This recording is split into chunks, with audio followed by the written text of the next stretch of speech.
All right. Thanks, Joseph. Disclosure, this meeting is being recorded. By joining and participating in this session, consent is being given to the recording. Please keep cameras off per NOAA Privacy Act statement. All right, good morning. We got Joe over in Spokane and Dana here in Seattle. And here's our briefing for this morning. Okay. So taking a look at the current satellite imagery, we got this upper level trough that's moving inland today, and it's going to hang over us for the next couple days. It's going to, as far as fire weather concerns, give us a chance of some thunderstorms over the Cascades. The chance for thunderstorms in the lowlands is very much reduced, but we will have that threat for the next couple days here on the west side. What's going on the east side, Joe? We can't say the same as far as a thunder threat for our area. Pretty much it's going to be widespread chances starting late morning through afternoon hours for the next several days. So that's our main concern for the next through at least Wednesday and Thursday timeframe. Alrighty, and here's the 24-hour lightning graphic. I'll let you talk about that, Joe, as well, since there's nothing on the west side. Of course, we had like I was stating, the thunderstorm threat is definitely going to be occurring every afternoon, at least for the next several days. And as this shows, even yesterday had that concern with some decent thunderstorm cells development in the lower eastern portion of Washington there, the lower Idaho Panhandle, and also the northeast and northern Cascades and Okanagan Highlands area.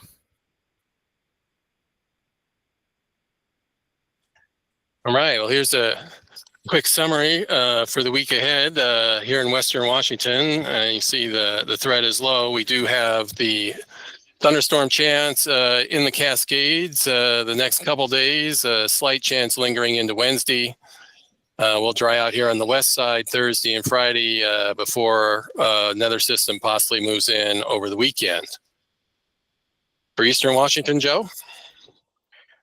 Still just a thunderstorm chance for the next several days, but it is a good sign that there is some ample moisture along with these thunderstorms that can produce some wetting rains. So hopefully that can help mitigate some of the fire starts or even help decrease some of the fires that are already out there.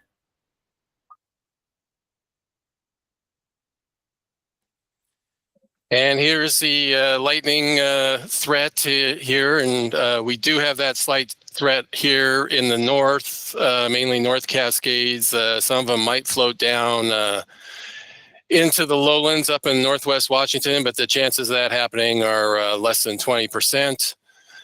And so just mainly the Cascades is where we're looking for the chance of isolated thunderstorms. On the east side, Joe? And yet again, just highlighting the lightning concerns for the next several days. Main concerns would just be the lightning and gusty outflows. But hopefully we get some decent rain from these showers. I think that will hopefully mitigate any concerns for new starts or growing wildfires. All right, well, taking a look at the hazards, well, we got nothing up here on the west side. We do have some air quality issues there on the east side for today. Taking a look at the temperatures, we're going to be pretty much near or just slightly below normal here on the west side for the next week, which means highs in the mid 60s to the warmer days, which look like they'll be Thursday and Friday, getting up into the mid, maybe some upper 70s in the interior, but that'll be the extent of it. Let's talk about the high temperatures over on the east side, Joe. Luckily, the heat from last week is not carrying over to start this week. So temperatures are going to be on a cooling trend. We're going to be wetter throughout the next several days. So it's going to feel more like seasonal normals with highs reaching into the 70s and low 80s for the next several days. All right, looking at minimum relative humidity, we're not going to have any problems here on the west side. We'll have good RH recoveries at night with low-level onshore flow and a chance of showers around. We're not looking at any minimum relative humidity values anywhere near any threat levels for the next week. On the east side? Pretty much with more moisture coming in with this system, we'll see steadily increasing RHs for the next few days. And so it's going to be a pretty decent chance of RHs into the 30s and maybe even low 40s along most of the areas in eastern Washington. All right, wind-wise, no issues here on the west side. We're not looking for much wind. Well, we do have some onshore flow. It's not very strong.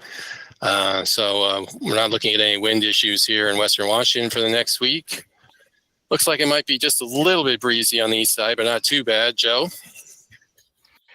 Yeah, winds will be a little bit breezy during the afternoon hours once we get some decent mixing, but outside of that, the wind concern will be any gusty outflows from any thunderstorms.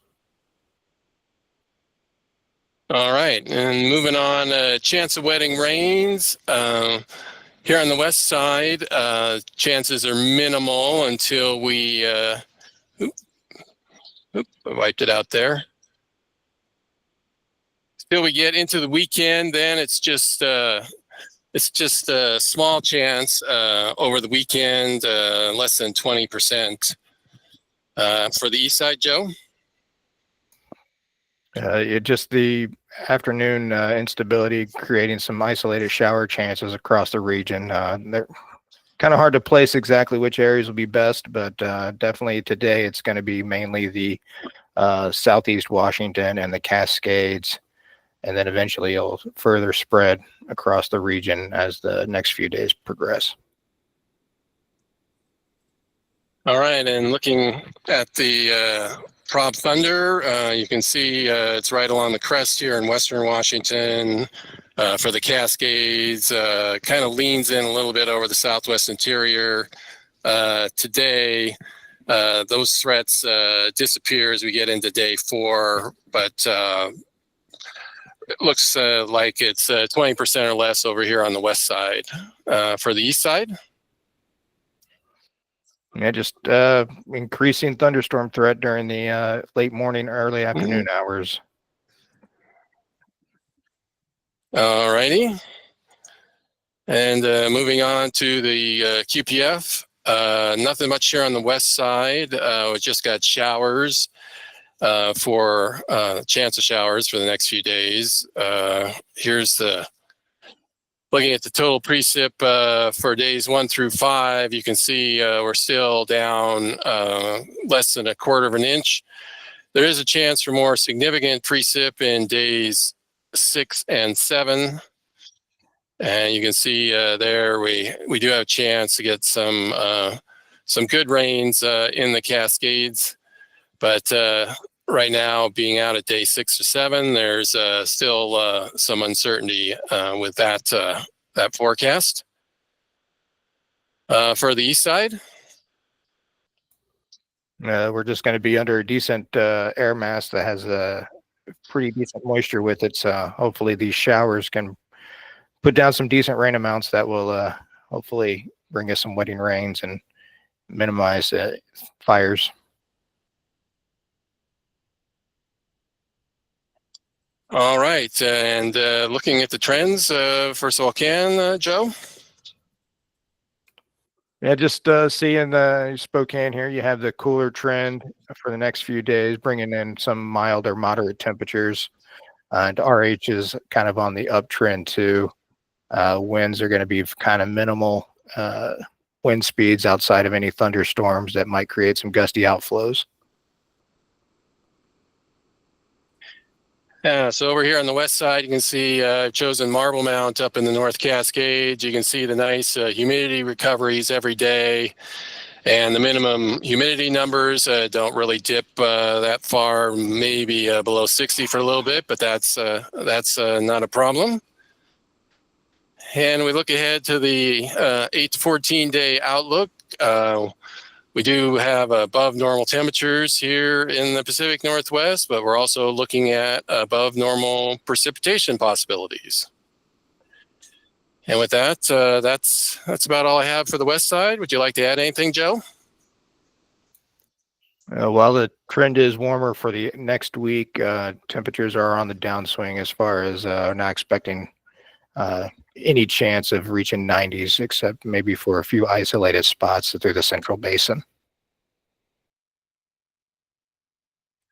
All right. And with that, I think we shall end the briefing.